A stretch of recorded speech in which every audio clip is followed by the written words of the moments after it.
একটা অভিযোগ আছে, যেটা একটা বিজেপি পার্টির তরফ থেকে মিটিং হচ্ছিল, সেখানে তারা বলছে যে আপনাদের এই মন্দিরের মাইক বাজানো হয়, তাদের মিটিংয়ে ডিস্টার্ব করা হচ্ছে, কী বলবেন?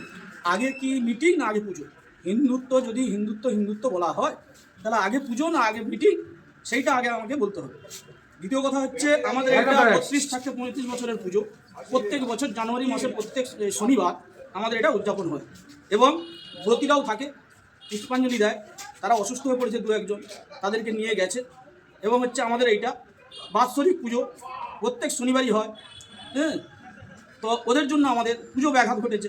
আরতি করতে পারি না, মাইক বাজাতে পারি না, মাইকে মন্ত্র বলতে পারি না, তাহলে এগুলো কি ধর্ম? কিন্তু বিজেপি এই পুজোটা কিন্তু দীর্ঘদিনের পুজো, আজকে দিনের পুজো না।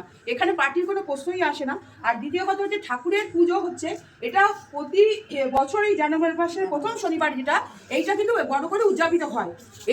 এটা যদি এখানকার যদি কেউ থেকে থাকেন ওনাদের মধ্যে, দেখুন গণতন্ত্রের ব্যাপার, যে কেউ মিটিং মিছিল করতে পারে, ওটা নিয়ে আমরা মাথা ঘামাচ্ছি না।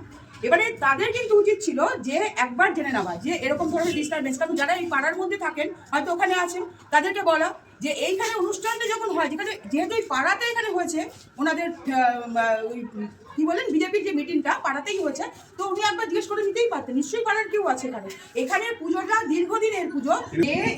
এই যে মন্দিরের পুজো তার জন্য বন্ধ হয়ে যাবে, মন্দিরের নামগান বন্ধ হয়ে যাবে। যারা নিজেদেরকে এত বলে হিন্দু হিন্দু করে জয় শ্রীরাম, দেখুন রাম আমারও দেবতা, আমি কখনো ওরকম ভাবে কিছু বলবো না। এরকম চিৎকার চেঁচামেচি করে, তারা কি করে এই জিনিসটা করলেন? আমাদের মন্দিরের পুজোটা কেন কিভাবে মানে এত আরতি পর্যন্ত করতে পারেন যে এখন এটা কেন? আজকে যারা হিন্দু হিন্দু করে চিন্তা যাচ্ছে, সেই ঠাকুরেরই তো পুজো হচ্ছে এখানে। তো ঈশ্বরকে সামনে রেখে আমরা সমস্ত কিছুটাই, আমরা যারা